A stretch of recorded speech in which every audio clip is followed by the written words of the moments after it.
हाँ, तो बच्चों जो है अभी तक आप लोगों ने जो कुछ पढ़ा वो ठोसों के यांत्रिक गुणों के अंतर्गत पढ़ा जो है।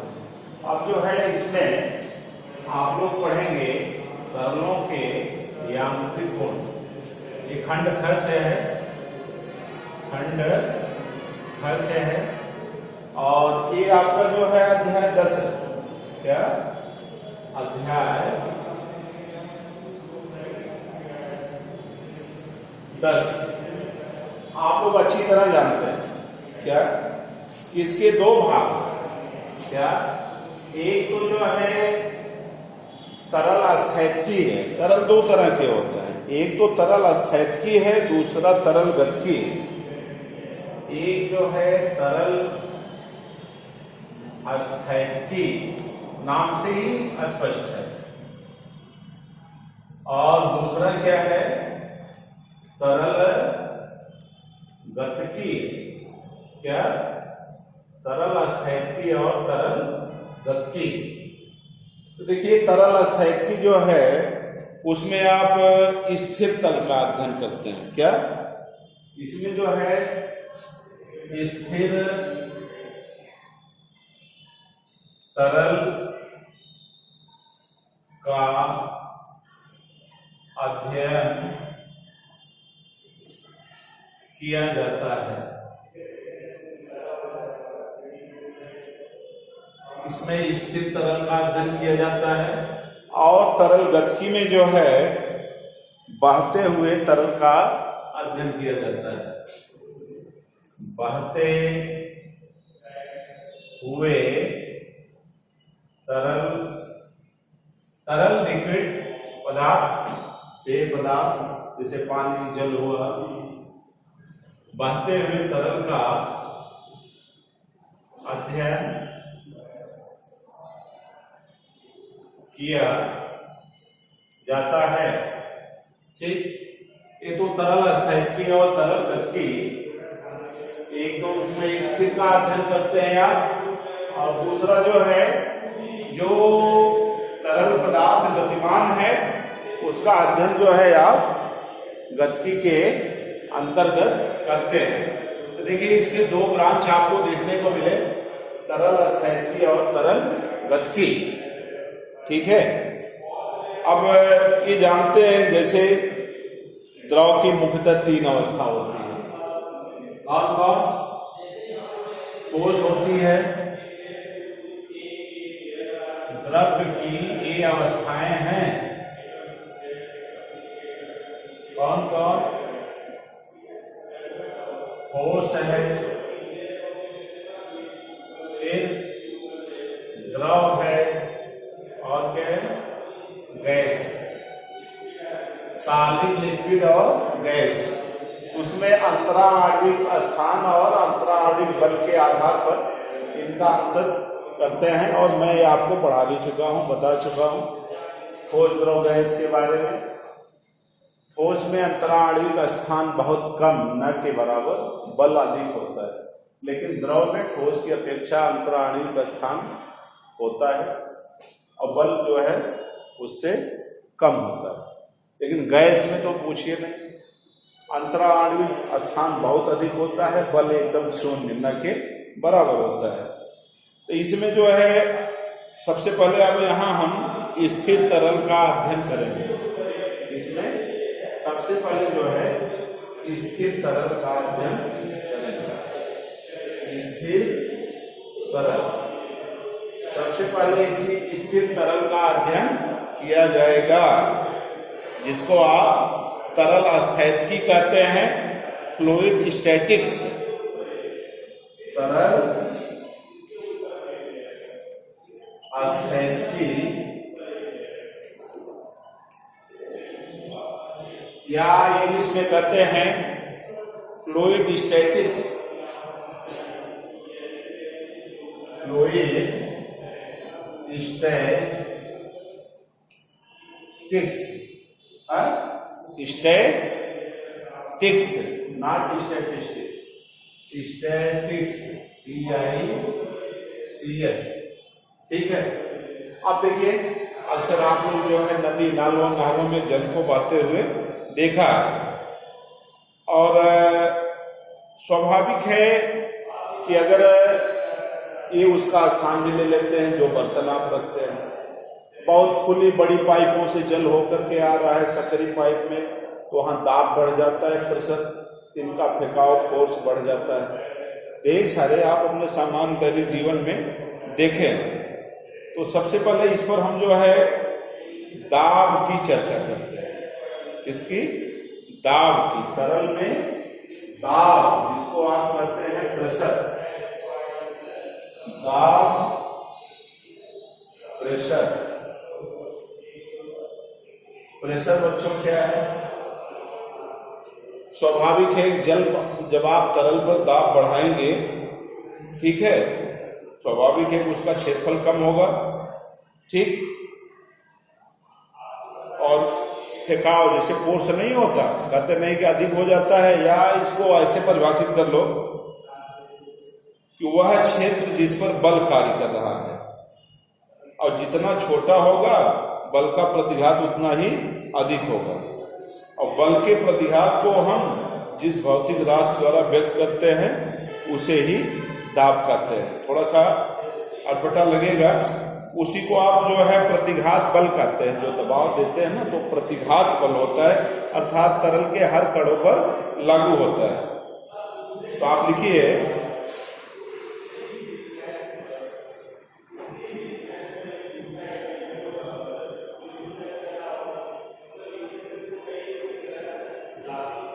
वह क्षेत्र जिस पर बल कार्य कर रहा है, वह क्षेत्र जिस पर, ये प्रतिघात की चर्चा कर रहे हैं, जिस पर बल कार्य कर रहा है, वह क्षेत्र जिस पर बल कार्य कर रहा है, ठीक, जितना छोटा होगा बल का प्रतिघात उतना अधिक होगा। जितना छोटा होगा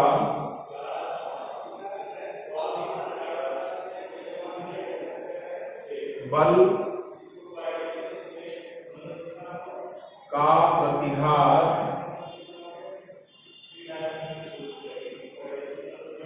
उतना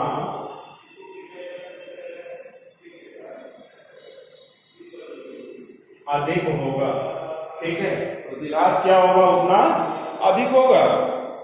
और ये जानते हैं कि अगर प्रतिघात अधिक होगा तो बल के प्रतिघात को ही आप क्या कहते हैं?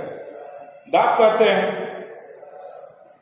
लिख डालिए, बल के प्रतिघात को हम जिस भौतिक राशि द्वारा व्यक्त करते हैं, बल के प्रतिघात को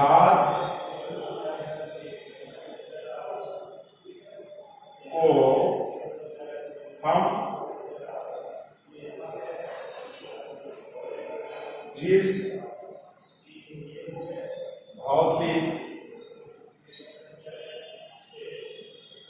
राशि द्वारा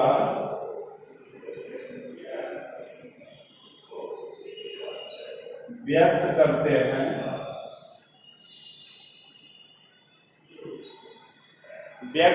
हैं, देखिए, उसे दाब कहते हैं, उसे दाब कहते हैं, ठीक है। दाब क्लियर हो गया।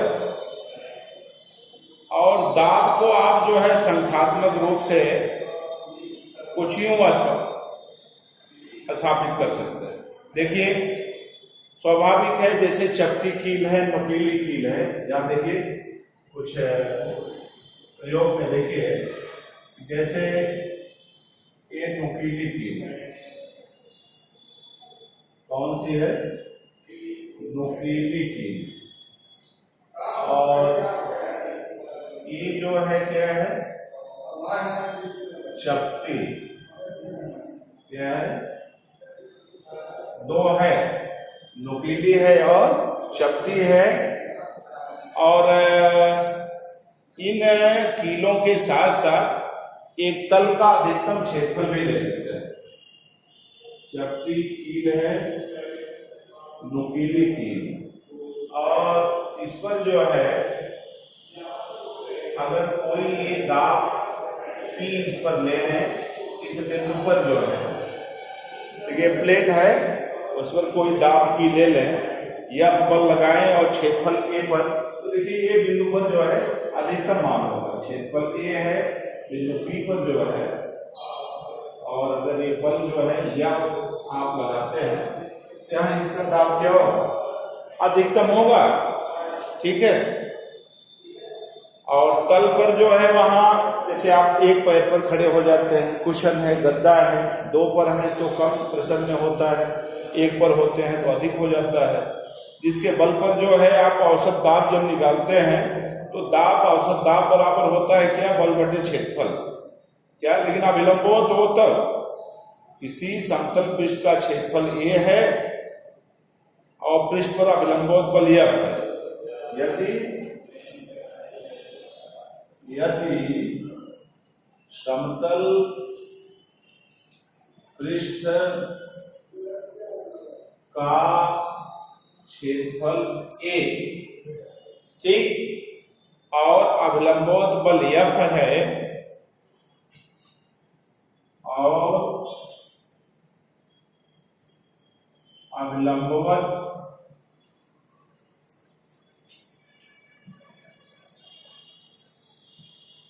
बल F है, तो औसत दाब क्या होगा?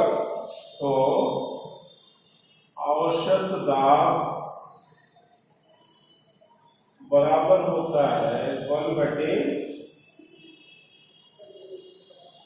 क्षेत्रफल, या आप लिखते हैं P average equal F by A। P average equal F by A। बच्चों आप जानते हैं कि दाब का SI मात्रक न्यूटन प्रति मीटर स्क्वायर है। दाब का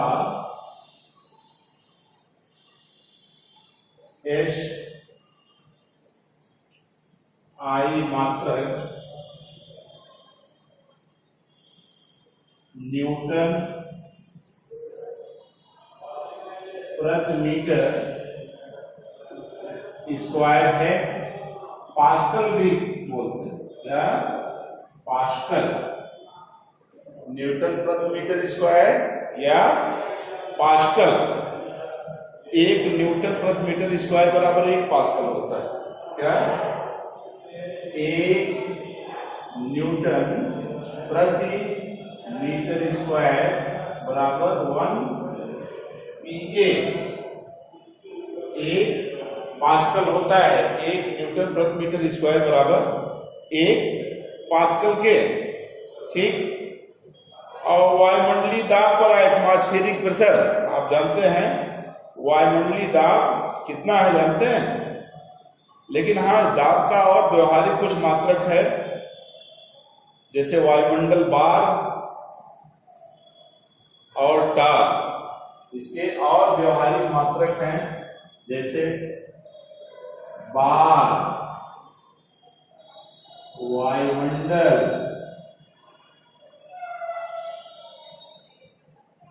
और तार। ये भी जो है इसके व्यवहारिक मात्रक हैं। कैसे मात्रक हैं? व्यवहारिक मात्रक।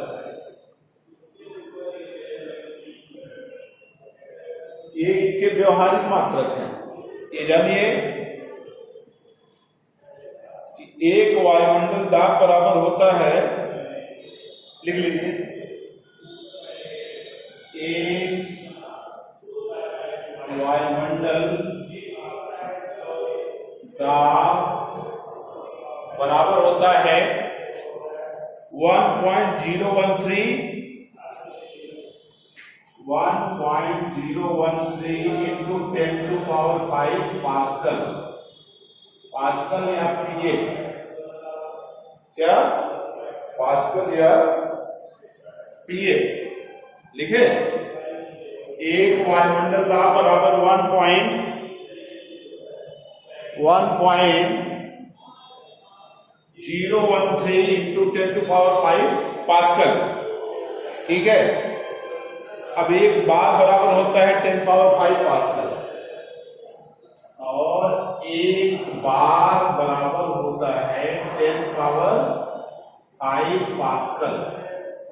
याद रखिए, ये आपके एग्जाम में काम आएगा, 10⁵ पास्कल। ठीक, और एक वायुमंडल बराबर 760 टार होता है। क्या? एक वायुमंडल बराबर होता है 760 टार। ठीक, 760 टार, या इसी को 1.013 बार करते हैं, या 1.013 बार। ये इसके सब छोटे मात्रक हैं, इसको याद रखिएगा। ठीक, और एक तार बराबर होता है 133 पास्कल। क्या? एक तार बराबर 133 पास्कल। एक तार बराबर होता है 133 पास्कल। ठीक है, और दाब का बिंदु सूत्र जैसा कि आपको निकलवा ही चुका हूं, ml⁻⁻1 T⁻⁻2 है। यह अदिश राशि है। कैसी राशि है बच्चों? यह जो है अदिश राशि है। याद रखिए, ये जो है अदिश राशि है। अदिश सदिश की चर्चा कर चुका हूं। क्या? ये अदिश राशि है और इसका विभि सूत्र नोट कर लीजिए, ml⁻⁻1 T⁻⁻2 है। विभा जो है ml⁻⁻1 T⁻⁻2 है। ठीक है, ये इसका विभि सूत्र है। और बच्चों फिर देखिए, इसके बाद इसमें घनत्व की चर्चा करते हैं। किसकी? घनत्व की। घनत्व जानते हैं? डेंसिटी। दाब के बाद जो है आप सीधे सीधे चले आइए घनत्व पर।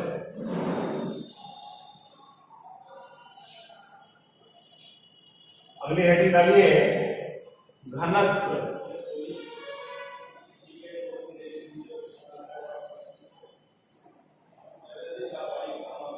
घनत्व, डेंसिटी, संघनत्व जिसको बोलते हैं। अपने व्यवहारिक जीवन में भी इसका बहुत महत्व है। संघनत्व कहते नहीं, देखो संगत साथ की बेग कर लीजिए जाए। आप लोग भी अच्छी संगत में रह करके अपनी पढ़ाई लिखाई करें। इसके बाद आता है क्या? घनत्व। घनत्व इसको डेंसिटी। घनत्व बराबर आप लोग जानते हैं द्रव्यमान बटे आयतन। किसी समान तरल का घनत्व उसके एकांक आयतन के द्रव्यमान के बराबर होता है। अगर घनत्व की परिभाषा पूछी जाए तो आप लिखेंगे किसी समान तरल का घनत्व, किसी समान तरल का घनत्व, किसी समान तरल का घनत्व उसके एकांक आयतन के द्रव्यमान के बराबर होता है। उसके एकांक आयतन के द्रव्यमान के बराबर होता है। ठीक, आप लोग जानते हैं या फिर नोट कर लीजिए, यदि आयतन V है और द्रव्यमान m है, ये भी जो नोट कर लो कि घनत्व को रो से लिखते हैं। इससे घनत्व को रो से लिखते हैं। अगर आयतन V और द्रव्यमान m, तो rho equal m by V, तो rho equal m by V। ठीक, अर्थात लिखते हैं ना क्या, घनत्व बराबर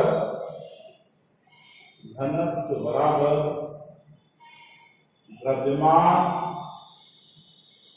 बटे आयतन, घनत्व बराबर द्रव्यमान बटे आयतन। बच्चों, इसका एसआई मात्रक किग्रा पर मीटर स्क्वायर है। क्या एसआई मात्रक जो है किग्रा पर मीटर स्क्वायर है, और सीजीएस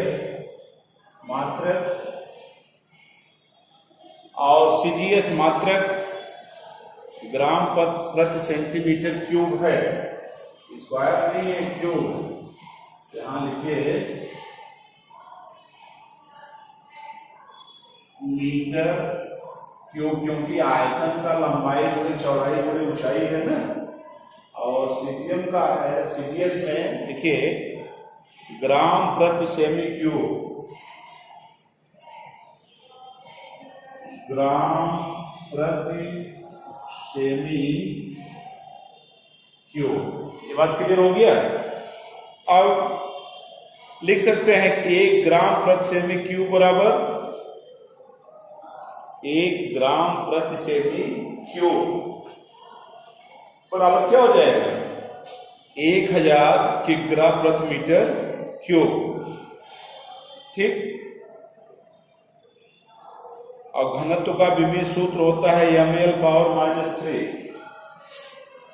घनत्व का विमीय सूत्र ml पावर -3। t यहां बच्चों 0 है। ठीक, घनत्व एक अदिश राशि। क्या है, घनत्व एक अदिश राशि है। घनत्व जो है एक अदिश राशि है। ठीक है, और इस पर जो है आपको न्यूमेरिकल, जैसे मान लीजिए बल 50 है और क्षेत्रफल जो है क्या है 10⁻⁻7 मीटर स्क्वायर है, तो दाब क्या है, सपोज दैट जैसे दाब निकालना है, एफ और दिया है, एफ कितना है, एफ जो है 50 न्यूटन, और ए जो है 10⁻7 मीटर स्क्वायर है। एफ कितना है 50 न्यूटन है, और क्षेत्रफल जो है 10⁻7 मीटर स्क्वायर है। तो P बराबर क्या, P equal to F by A. बल पर न्यूमेरिकल निकाल लीजिए। अब यह कितना है 50 डिवाइड बाई 10⁻7। इसको हल करेंगे, जानते हैं कितना आएगा, लिख लीजिए 5 × 10⁸ न्यूटन प्रति मीटर स्क्वायर है। 5 × 10⁸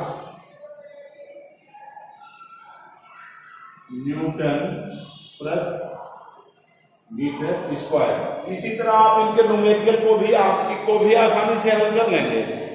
और घनत्व निकालना है, घनत्व तो पदार्थ का घनत्व बटे जो उसके एवरेज में दिया है जल का घनत्व, इस पर भी आसानी से आप निकाल लेंगे।